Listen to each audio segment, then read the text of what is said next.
webinar on Speaking and Managing Change, where we bring top industry leaders in conversation with each other to you to keep up with the changing times. Today's session, we have a moderator by Mr. Suresh Malingam. He is an independent director and member of the audit committee for Principal Asset Management Private Limited.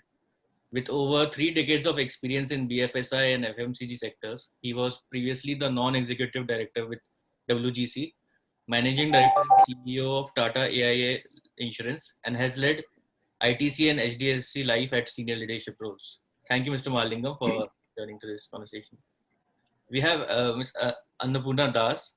She joined Sanofi Pasteur as country head vaccines South Asia and India, and comes with over 2 decades of strategic and operational experience in the healthcare industry in India and South Asian markets. She has led in several roles in sales, marketing, corporate strategy, and business development, and has worked across diverse therapeutic areas in primary care, critical care, and specialty, and vaccines. Thank you, ma'am, for joining this conversation. I leave the floor now open to you both for today's conversation. Thank you. Thank you, Dijansh. So, welcome on board, Annapurna. We look forward to a engaging conversation with you. Let me kind of put the guidelines. I think we will learn a lot rather than ask you questions. We'll only ask you questions to kind of get the best out of you. The purpose of this interaction is to try and find how leaders are coping up with multiple challenges, not just COVID, but looking at the world from a different perspective. We will intertwine some of the questions based on pharma, and then would like the entire interaction to be interactive to the extent that we will not get into theoretical concepts on leadership, but we would like to look at practical aspects of how you see, based on your experience over multiple companies, what are some learnings that you can give to our listeners? What can tomorrow's managers pick up cues in terms of how to handle crisis, how to handle strategy, how to handle people, how to handle a whole host of things.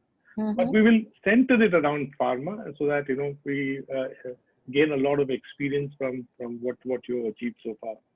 So just to kickstart the process, Annapurna, if you'll allow me, I would like to ask you questions regarding the pharma industry.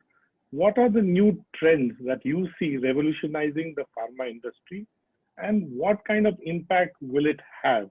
And therefore, for a country like India, what are the emerging opportunities for a country like India? You work for a very big brand, and you've been in the country for so many years, and your own experience of the pharmaceutical industry is pretty intense. So I think insights from you would be extremely welcome.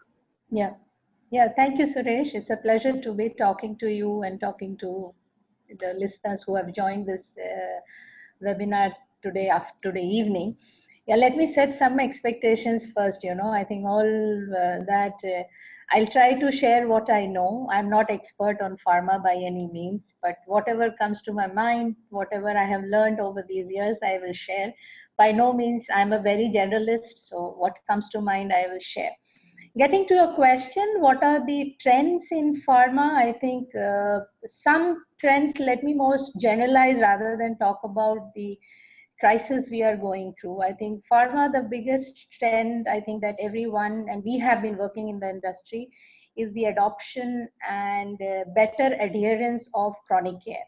So chronic, when we talk about chronic care, we mostly talk about diseases like diabetes or hypertension. Of course, the burden of disease is high. I think India, as you know, is called the diabetes capital of the world. But more importantly, what we see that with the improvement in terms of your awareness and with improvement of people seeking advice and diagnosis, and then there is a better adherence to that. I think that's one big trend where people kind of coming up and getting that. The second trends, or if I keep thinking about the other trends that important, I think a significant amount of focus has been, and I think the current times like the COVID-19 crisis will only accelerate is focused on well-being and health care as such, kind of focusing on really on your well-being and living healthy life. I think that's where a lot of our services, and that's where you see and well-being, whether it's good exercise, and I will not link it to, but healthy eating, healthy exercise, and kind of a good nutritional, that's kind of a significant trend that impacts pharma, because pharma is more holistic. It's just not treatment, but it's of course more well-being, preventive and treatment altogether. And I would kind of call out one more significant trend is how the health tech is kind of accelerating and changing the interactions between healthcare and patient, healthcare practitioners and patients, physicians and patients, as well as what is the interactions it happens between a pharma company and a physician. But let me kind of focus and zoom in more about the healthcare and the patients. I think the clinical care paradigm is shifting. There is a lot more patients who are coming, who have read about the disease, they are aware, they are seeking more time. That's one piece. Then there is health tech, which helps physicians to actually keep much better track of the health parameters, health statistics of their patients. So whether you talk about electronics medical records, or kind of using app and technology to do the better diagnosis, I think that's pretty much happening. And then not to forget about the other biggest trend, which has helped us most in the last 100 odd days, is the virtual clinic or the teleconsultation bit. So while I think that these are therefore I bucket them as kind of a broad health tech related trends, which is impacting pharma. So principally, where you will find your patients, how they will seek care from physicians is changing, and how the care will get delivered to the patients from physicians is also changing. So these are the kind of broad trends that I think of when I look at the industry today. Interesting that you bring this perspective. So if I were to synthesize what you're trying to say in a layman's perspective for people like us who probably don't know the pharma industry, clearly I see a lot of innovation that is happening, whether it's patient care, whether it's technology, whether it's a whole host of the ecosystem. Clearly you see areas of innovation that's happening. There is also a swing from treatment to prevention. I can see from a perspective. I also see a lot of focus on diagnostic and cure, and therefore what is the correlation between diagnostic and cure. And clearly, as you did mention, there are new therapies that are groundbreaking, therapies that are being formulated or being introduced. But more importantly, as you've been indicating, there is a consumerization when you talk about the patient care or the interaction between the doctors and the patients. There's a lot of consumerization that one is seeing, and I also see a lot of data that is being used from a perspective of looking at how to build strong ecosystems. Now, having said that, and based on the insight, Annapurna, that you mentioned, how do leaders like you, who have 2 decades of experience, and I'm not talking about COVID necessarily, but how do leaders like you, understand this impact, and what do you see that you will do to change things forward as a leader to be seen as impactful and effective? And if you could relate some examples that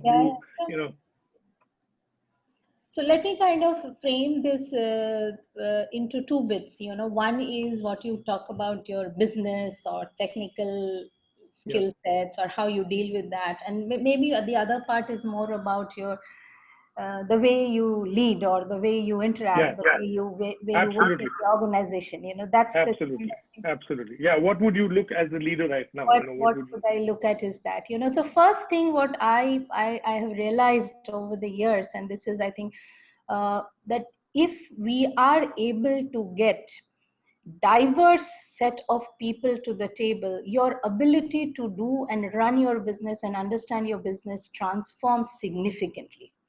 And maybe I'll kind of try to also give you some anecdotes and some examples from my journey.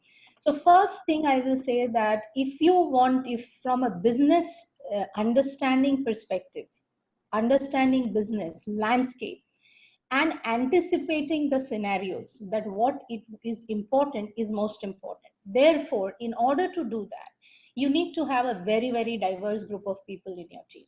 So first thing is that's at how good are you in anticipating today and how good are you in anticipating tomorrow. That's, I think, is significantly important in doing business decisions.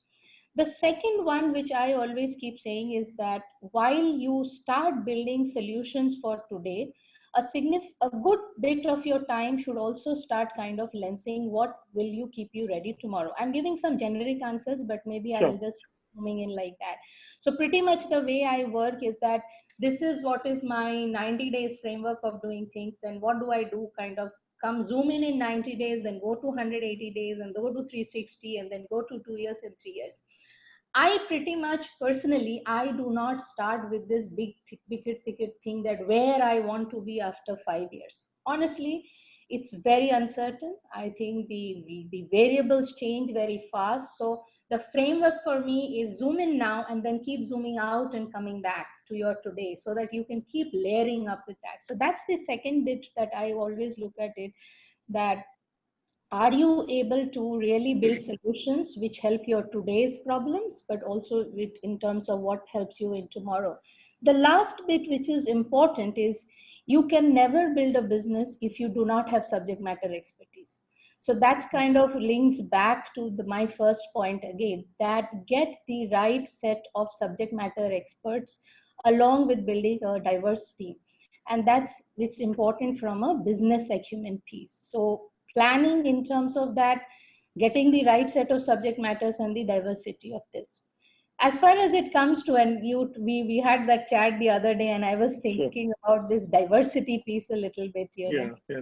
So, in fact, that's a question that I had coming later, but yeah, please go no, ahead. not diversity for anything else, but more importantly, see, uh, I'll kind of zoom now, start going back to the organization bit, you know, diversity in collaboration. I think that's principle, that if in an organization, I'm able to drive collaboration by bringing different kinds of people, whether for decision making, whether for innovation, I'm far better off while doing this business. And this is very close to my heart before I start saying how do I is that. So I'll give you an example, which I said, when we go through in my team, you know, I am pretty new to the team, relatively new to the team. I have a scientist and my medical director, Dr. Badri Narayan Patnaik. And Badri is a scientist. He works as a medical director for Sanofi Pasteur in South Asia and India. I always invite him for all commercial discussions, you know, and kind of I don't think he enjoys it too much, but he sits through. And then the kind of questions he asks, that kind of pretty much shakes us up. And is that, and my business teams, which is purely sales or marketeers, are sitting there, or senior leaders are saying, and I think that kind of an interaction actually completely shakes up the over familiarity of business, you know, because the moment you become over familiar with your businesses, and then you start losing the nuances of seeing things beyond the obvious. I think that's the very, very core concept for me in terms of diversity and collaboration. Coming to the second part, you asked me that what do I do as a leader? First thing, I assimilate very frequent and very often and very frequent, which is keep coming back and saying, what do we know, and what is impacting my business, and what's impacting my organization and my people, very quickly, that what were the assumptions, what has changed. And this today is not a monthly review or a quarterly review or anything, but a leadership which is a day to day kind of, what is that changed from yesterday today, what was assumption is that, and then pretty much start working on it, that what has changed, and then start working. I think I particularly don't wait for decisions after having 100% clarity what the environment will be. So I pretty much move on an assimilate fast, move fast, and take action on what you know. That brings to the other part of it, that I kind of pretty much encourage people to go and fail. It's okay, as long as you have done and you kind of said that let's do this. And I'm not going, no one is going to kind of being said that please, this is what I have failed, you know. So that's kind of the second piece, is that encouraging people and giving them that safety, that go ahead and do, is if you fail, I'm here. not to worry. I think that's a very significant element. That's one. Third, my leadership, if I define one thing which I do very often and all the time, is being resource for my team. Because I think today, and I call this is my favorite line. One of my people tease me. I don't think we have room for supervisors in this world. Okay, we don't have room for people for this world. We have people who will work together, sit together, hang together, drink beer together on a Friday evening, but fundamentally being a resource to your team, who can step in, who can follow a team or lead a team. It doesn't matter where you are, but be a resource to this team to solve what problems they have and kind of find resources. We are large organizations. We need to hunt for resources. We compete for resources. And if you can be that resource to your team, I think that's the least I can do for my team. So these are principally from the way I operate in the organization, whether in business or in people. I think broad frameworks. I can see the passion, emerging out of years and years of experience, and these are very clearly practical examples of running an organization. But having said that, again, coming back to the issue in terms of the changing trends and the impact, and whilst what you indicated to a large extent does signify how you run organizations, how you lead people, how you move towards transformation. If there are one or two new attributes that possibly you would want to indicate for the kind of impact that you're talking about, on the industry going forward, especially in these challenging times, are there any attributes? For example, very cliched leadership traits, which, when the cows can come home, we can discuss agility, flexibility, authenticity, thought and courage, humility. We've heard people, speaking at length about some of these virtues in terms of what leadership. And I'm not disagreeing with any of these. In your own practical experience, if you were to pick one, I mean, you may want to repeat what you said a little while ago itself, but if you were to pick one that can be seen as a key differentiator that can make things effective, what would it be and why? Fungibility. Okay, and I will say fungibility because, again, it's whether it is now or 6 months before or 6 months after. I think pretty much what would make a leader successful, or I think success is, leave apart, effective. Let me stick to the word effective. What would be really being effective if we are able to build fungibility, and fungibility being reflected in how we build scenarios and options, business solutions or people solutions, which can withstand any kind of a scenario that might come up. So that's why I say fungibility. Fungibility is your ability to apply your skills and your nuances and your understanding, your emotions, your intelligence, whatever it is, to build and help build organization or people solutions which can withstand irrespective of the potential scenarios that can come up. And I think that's supremely important in my view. And I always hunt for young people who are fungible. And it's not important whether you have worked in pharma, whether you worked in marketing, or that. Do you have these core skill sets where you can say, these could be potentially what could be happening. This can happen, this can happen, this can happen, this can happen. And can I build something, whether it's a set of solution or a competence set, which will make me succeed or remain relevant, whatever happens. And that's, in my view, is far more important. If I have to choose between articulate, super confident, and very experienced person and fungible, someone who is fungible, I'll always opt for fungibility. It's a very important trait to win and continue to win. Very interesting that you say that, because I agree with you. It's an important attribute of leadership that people actually do not talk too much, but when you actually apply it and really demonstrate it, the impact and the results and the outcomes that you get out of it is really, and I've seen that through my own experience over the years. I'm coming back to the industry a little, and then I'll go back to leadership attributes later.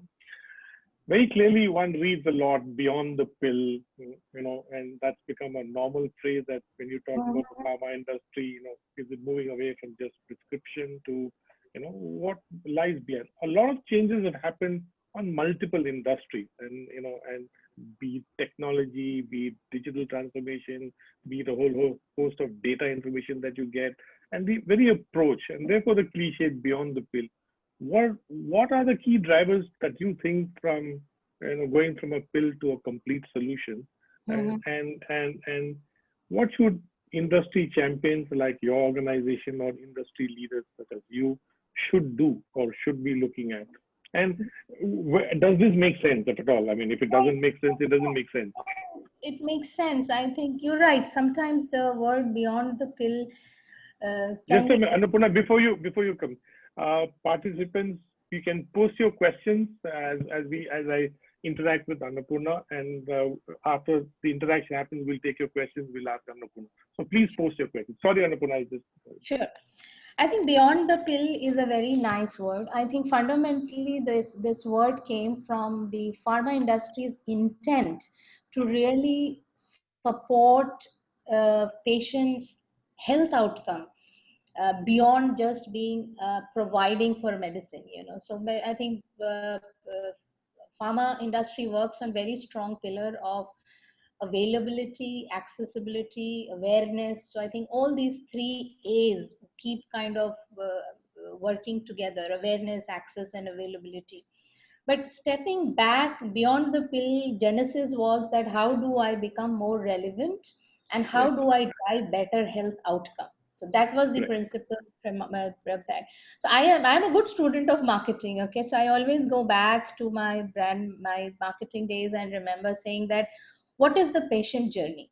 And that's what I think people are doing in the patient journey platform, and saying what all places or what are the interactions or touch points with patients which can actually help the patient or actually help me as an organization to deliver better care and better outcome from that medicine or a vaccine that you take. So this, I think several things are happening today in pharma. I think first of all, the principally a lot in the chronic care is around adherence, and technology has really helped us to do the adherence, whether it is helping you to keep a track of your heart rate or helping you to predict whether you are at a risk of a heart cardiac arrest or whether how is your sugar levels going to fluctuate. I think a lot of this propositions are around adherence for chronic diseases. So that because a chronic care patient lives with that's everything proposition is happening there. That's number one. The other piece which is very important is around the diagnostic piece, because early, and today morning also there was one entrepreneur talking to me, is that a huge burden of the disease happens because of misdiagnosis, underdiagnosis, or delayed diagnosis. I think this is something, a big ticket item, and I think the focus has always been in terms of focusing on really disease areas which were more complex, where diagnosis was more complicated. But today the focus is also on simple diseases and day-to-day acute care related diseases. What kind of an infection is it? And that's where I think the whole work is around diagnostic support, whether to the HCP or creating the right awareness level at the patient level, so that the clinic seeking behavior, the behavior of the patient coming to the physician changes. And we see this in vaccines all the time. So let me bring this one interesting fact, and is that we see this in vaccines all the time. So I'll give you an example of influenza vaccination. So for flu, what's kind of the flu vaccine, in a country like ours, I think it's primarily kind of being sought by babies, young primaries as we call about younger babies, then 2 to 5 year old kids, pregnant mothers, really people who have high burden of any comorbidity risk. But what we see now today, and today it's interesting to see that especially almost 5 times to 6 times surge we see in terms of people seeking and asking about influenza vaccine, which means that the awareness that you create ultimately kind of changes the way the people go and seek vaccine behavior, the way they go and ask for vaccines. And that itself is a proposition itself, and that itself is a beyond the pill, because I just do not offer the vaccine, but also help change the behavior or an attitude towards a category and the way that that's being seen. So I think these are fundamentally, I think, so people start from the top of that patient journey, that from a patient who is completely unaware to the patient who is going and seeking a pill, and intervene at different places. And all, I think today I think not so much in India, but if you look at abroad, I think a lot of patient care is anchored around predefined health outcome, that also your payers are also more attaching that what kind of a health outcome you can offer from the therapy that you bring to the table. And all this is happening in beyond the pill. So several diabetes program, allergy program, awareness programs, vaccine advice program are linked towards beyond the pill. Today everything But, health tech is doing a lot of it, I see. Yeah, go ahead. no, I'm just saying, so how are large pharma institutions, companies adapting? Because there is a legacy system, and we're so used to a certain legacy way of doing things, but you're big, and suddenly you see the entire trends changing, in terms of developing innovative ecosystems and all. How do you see the blending happening, and what is required to adapt? I see this problem in the financial services industry, where banks are used to good old legacy systems, but then we're talking about a digital era and transformation of consumer behavior and so on and so forth. How do you see this entire ecosystem play beyond, in the definition of beyond the pill? I mean, how are organizations like yours tackling it? Yeah. So interesting. I think let me kind of divide it into a couple of pieces, because the whole journey of patient, our product reaching a patient or an HCP is in two parts. So first of all, when it's come to a patient and an HCP interaction, we have an important role to play, because we are providing our therapies or the kind of information so that the HCP is able to recommend or treat and diagnose and treat and make the right recommendation to the physician.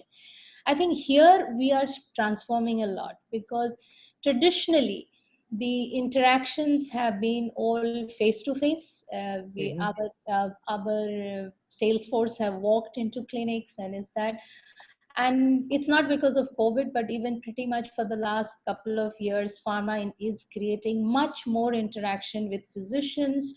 Not just one way, both ways, global and India, through several digital platforms. So today, when we talk about an HCP and a pharma interaction, it is face to face, it is on various digital expert forums, it's on what we typically call on third party promotional platforms. So what has transformed is the way we deliver information to our HCPs.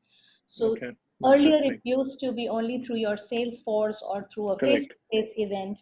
Today that whole delivery has changed. So you pretty much go to, if I follow a customer, I talk to somebody in HDFC, and the way any consumer is being followed, I think we also look at HCPs and saying what platforms are being used by HCPs, which kind of content is being sought by HCP, what will help me deliver that scientific value for HCP so that the right information goes.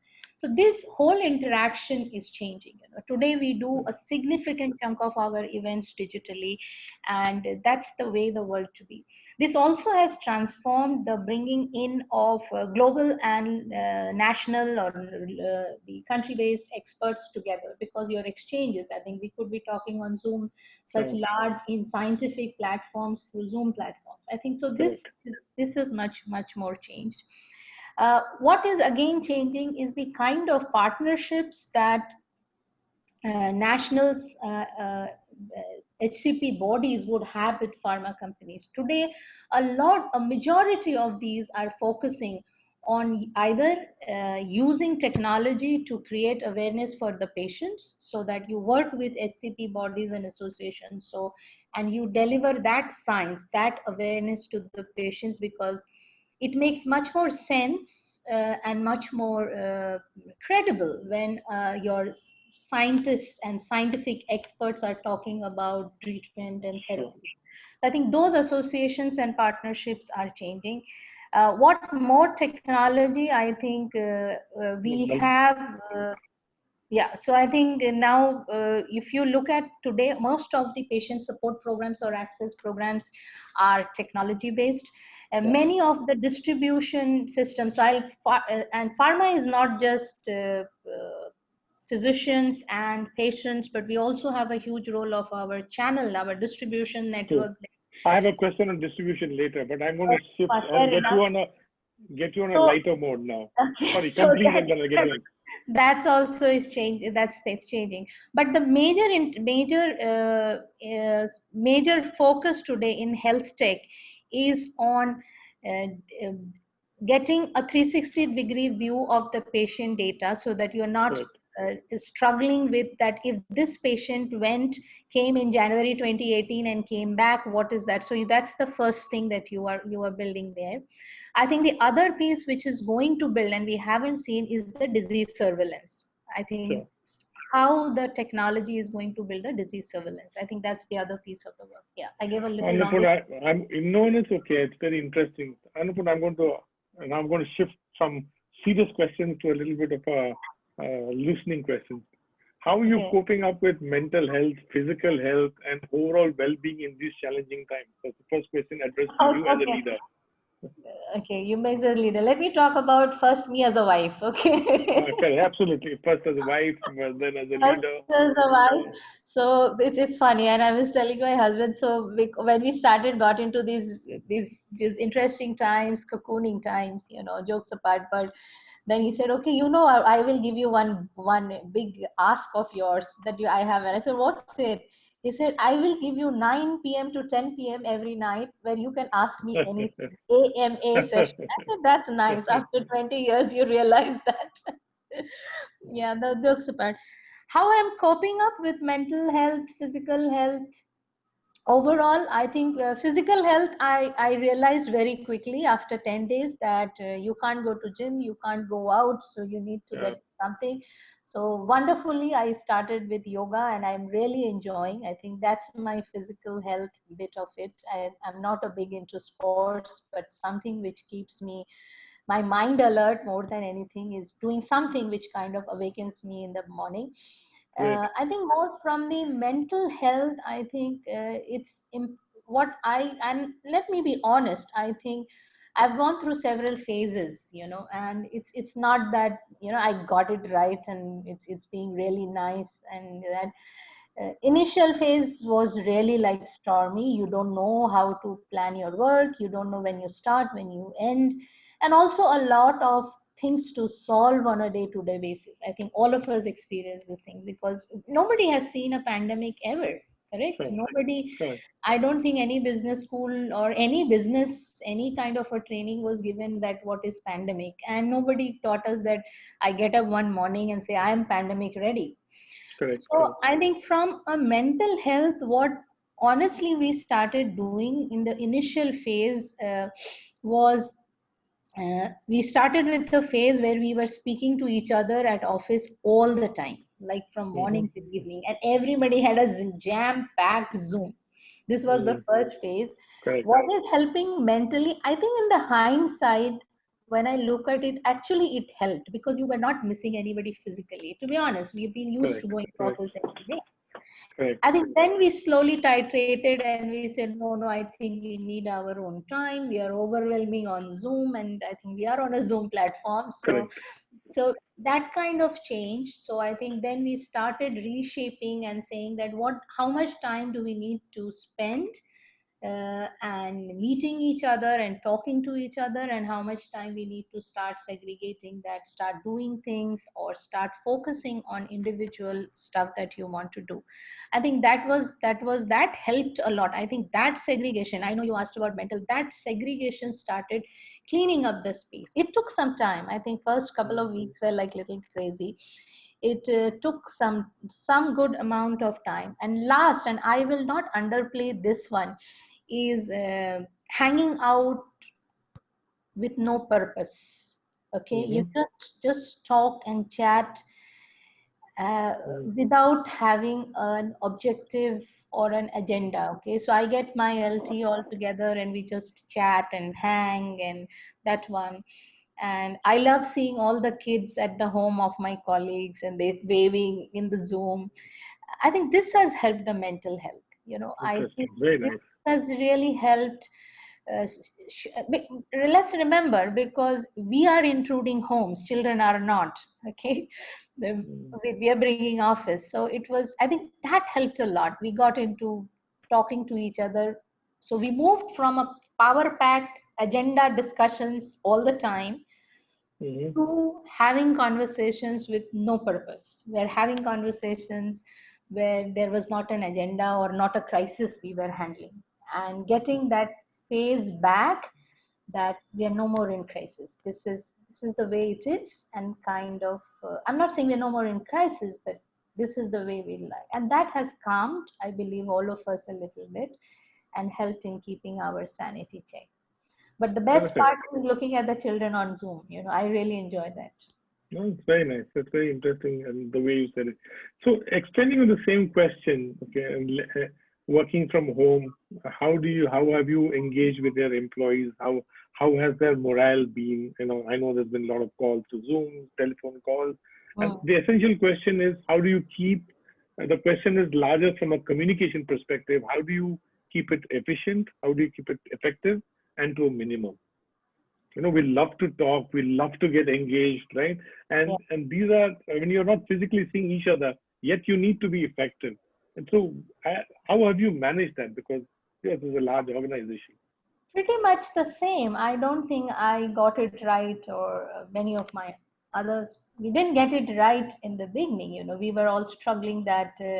So we really started from a very place of over communication. I think the mistake we can do by under communicating, I think you are still better by over communicating. Say we are there. I think be very clear that nothing matters more than the safety of our people, because we are pharma, and we are essential commodities. So our factories were working, our supply chain was working, nothing stopped. So we had to really, really be ensuring that our people are safe. That's the most important, and the second, that our supplies are available. So I think for us, the purpose was very clear. It was not diluted. It was very clear that these are the two purpose, that these are the two clear priorities we have in this phase. With that in mind, and when I come back and say work from home, I think personally I started with over communication, which means keep talking, keep creating as many touch points with people, and start giving them all the information in that, number one. Number two, start also acknowledging that it's not easy, because for us, for everyone, so we have sales teams who go out every day to work. Their work changed, and they started doing, they were at home. So over communicating was the beginning. Acknowledging that everybody had challenges of whether it is child care, elderly care, household chores, and work, acknowledging that bit.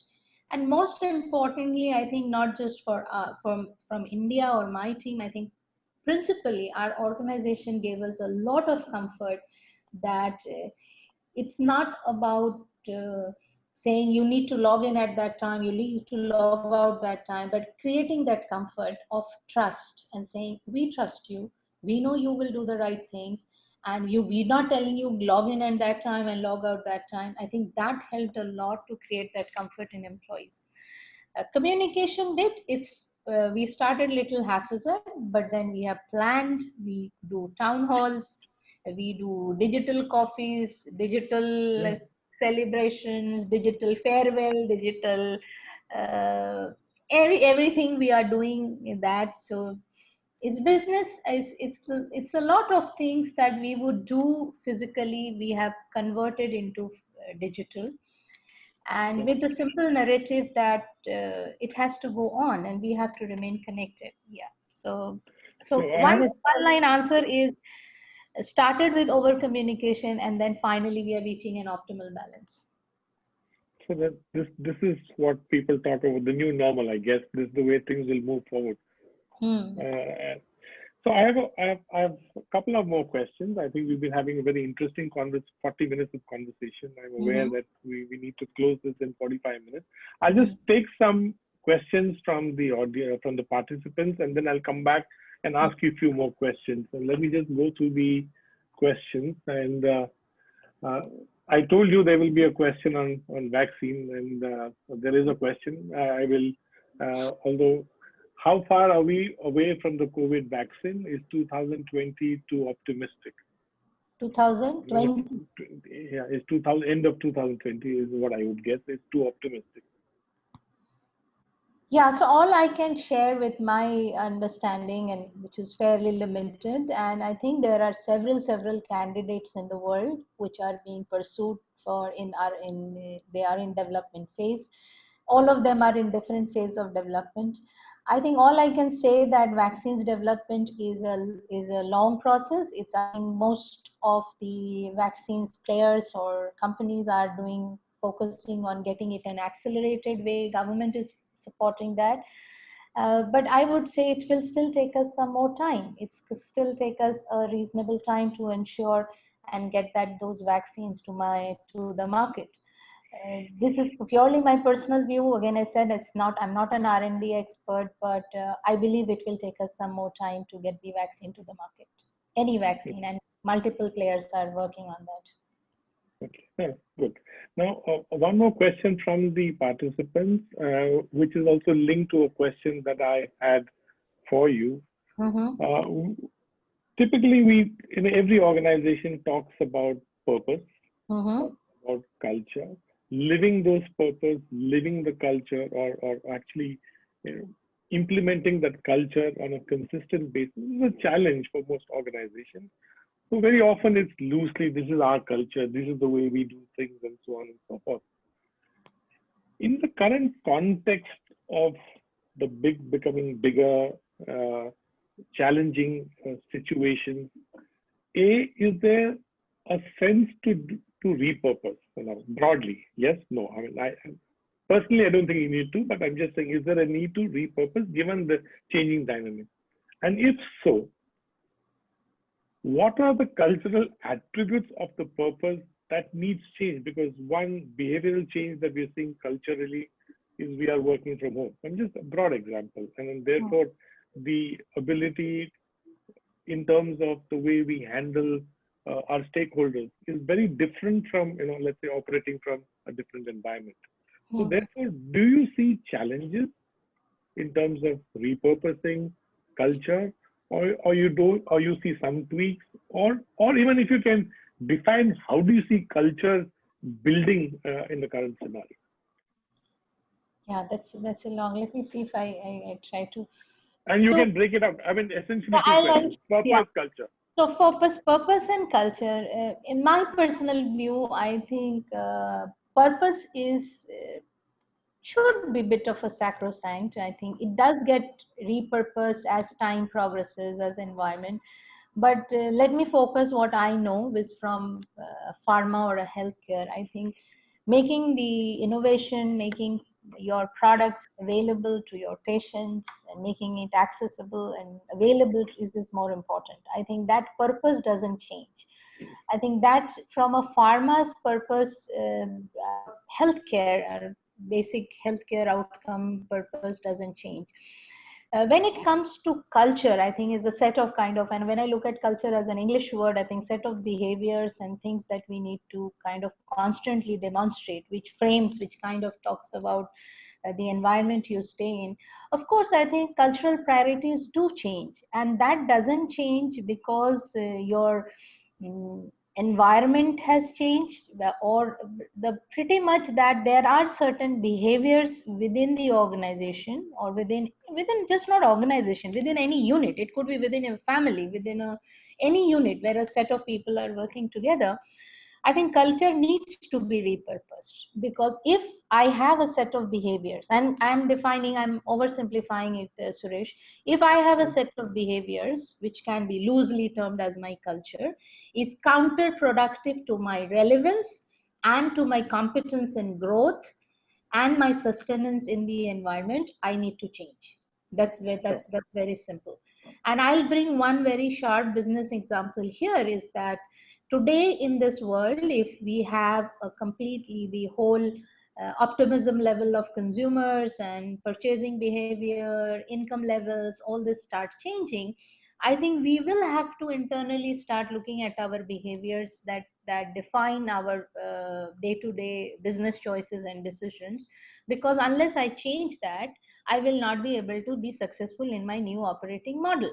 So for example, I will say that one simple that we always thought, I'm giving an example, it's not relevant to any organization. So the whole culture of making the best in time product was my culture, and that said that we defined that quality is my best as a key behavior I drive. I want people to have best benchmarks or best quality outcome in this. And if I go for an environment where people are looking at more speed based product, and my customers needs and asks have changed, while I'm not going to say that I will dilute quality, but definitely speed to response to customer will be also equally important, and that will need a completely different set of behaviors, because my matrix will change.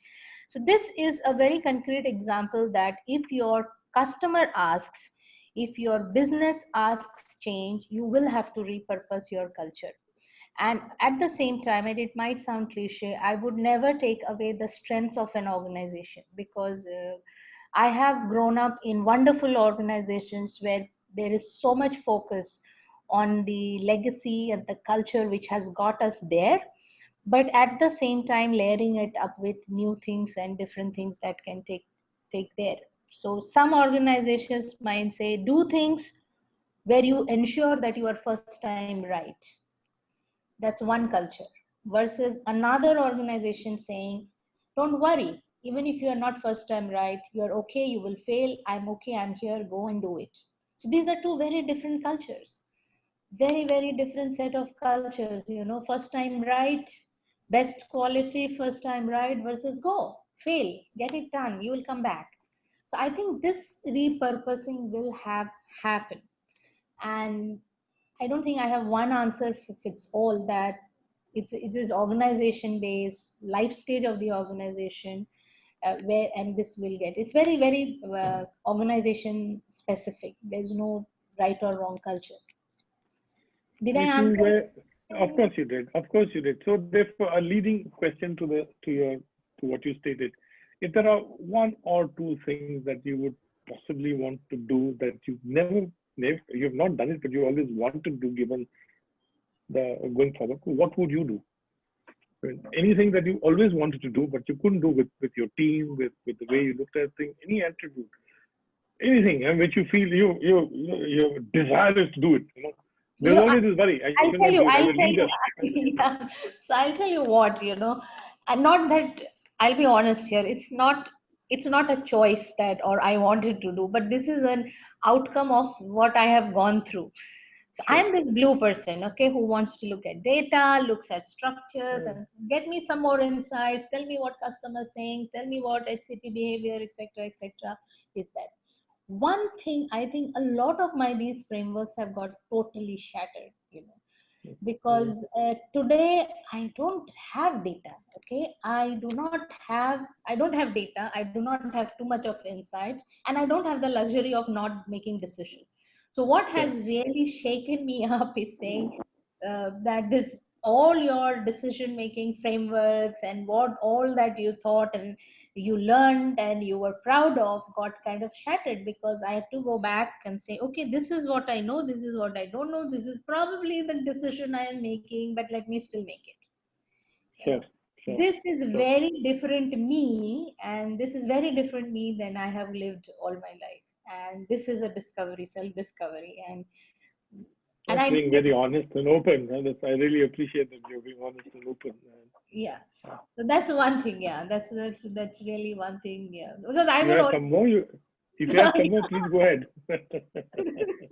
And this is another very favorite phase of mine, and has got another completely got dismantled. Okay. I would always ask this, tell me some measures, tell me what would good look like, and tell me how we were going to measure this. And is that again a blue percent?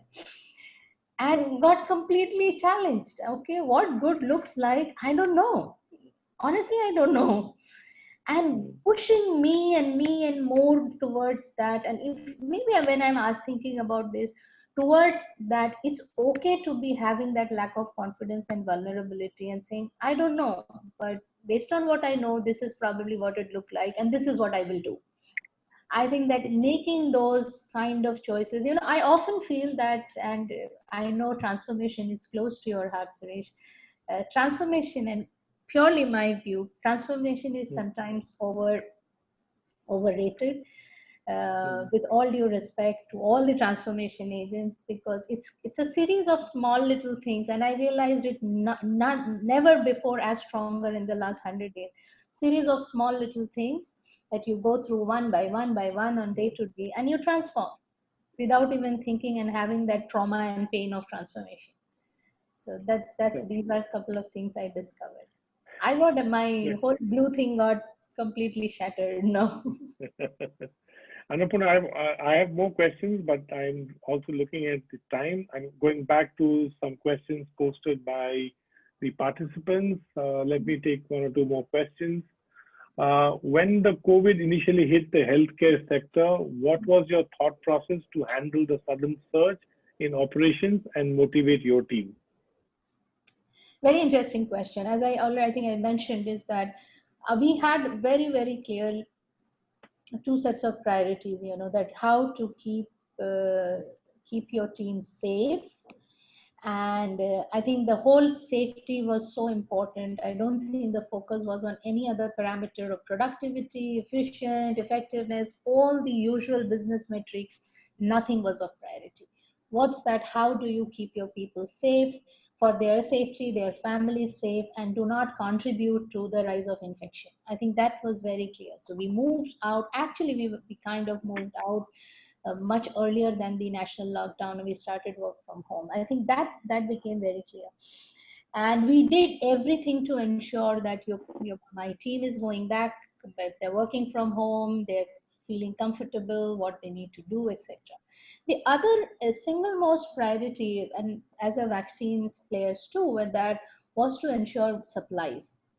Singular focus became on supplies, because for me it's very important, and for our whole team it's very important, that if whether vaccination is happening today or not, but if any child in the remotest part of Bihar needs one meningococcal vaccine, and if it is not available, I don't think I've done a good job.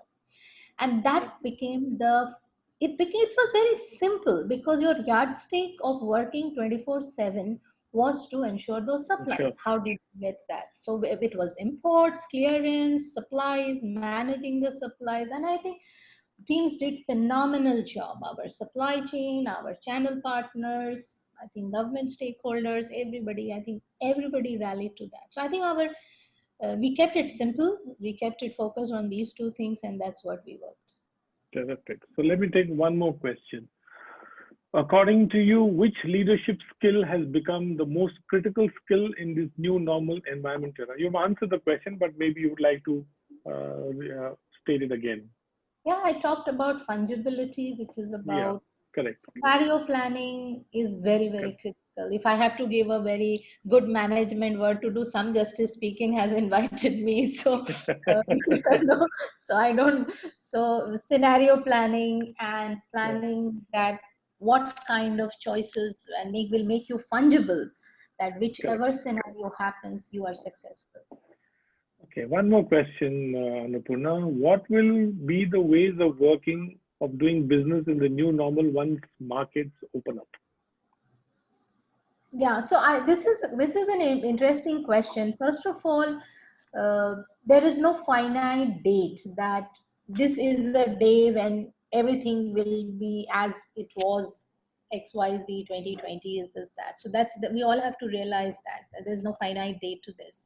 Having said that, of course, I think with such wide control measures, collective work that governments, communities, HCPs, everybody doing, rates of infections would come under control. We would become better. We would learn how to kind of manage this, curb this spread infection. There would be time when we would really get back. However, I see that some things will remain the norm and that is where what it will change, that new ways of working, that a lot of, and I read about this also, a lot of people could continue to stay at home and what's called, if I forget that word, home body economy, as they say. That's it. A lot of people could still stay at home and look for availing food, entertainment, education is that. So that could be a way of working, and that would impact our operating models across that. And I was reading about these online channels which became offline, and offline channels like your kirana, your shop bhajiwala on the road became online. So I think it will become the way of working. There will be far more channels by which people will stay at home and get their things and stuff. I don't think that's going to change. Way of social distancing to avail and out in the community will become the way of will become a way of life. I don't think that's going to change something so suddenly is that. So I think principally these are two things which come to my mind in terms of ways of working. Will distribution models change?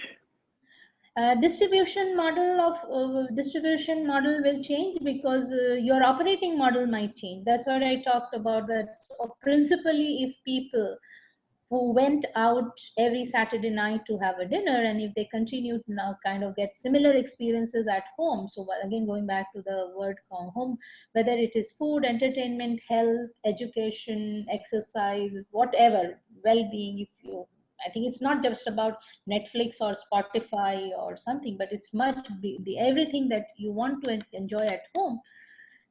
Your distribution model has to change. Your scale of economies will go through a change, because what gets delivered at an X cost to one location, which was a restaurant, I'm just taking that example, gets to be delivered in 10 homes or 30 homes.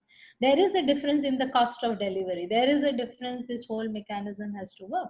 So I think, yes, answering your question, ways of working will change, where consumers and how they want to buy things. What they buy things will also definitely have an impact. And I think social distancing as a norm will exist for some time till we become, whenever we all become protected against the disease. Distribution and operating models will change. But today we are also looking at it, where are my customers going to go and get their vaccines from? Are we ready with that operating model? And that's going to change here. So I'll give you one. Yeah. Oh, sorry, go ahead. Sorry, please go ahead. Please go ahead. Yeah, one interesting example, that we all thought that being able to centralize and create synergies in distribution was the best thing. But something like crisis actually made us nimble, and they say the closest we are to the customer, the more we are agile and nimble.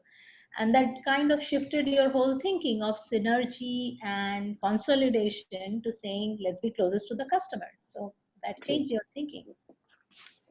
Annapurna, it's been a pleasure speaking to you. In fact, I have immensely benefited. And I think what one sees in you is, what I see in you is a real practical orientation of leadership and examples coming in from hard, having done it, seen it, more than concepts. And that's exactly what we wanted to get from you. And you covered a wide spectrum, right from the trends that are emerging in the industry, to consumer behavior, to leadership traits, to purpose and culture. And these are some of the true things that people should look for in leaders, and especially a person of your caliber and your intelligence and your experience.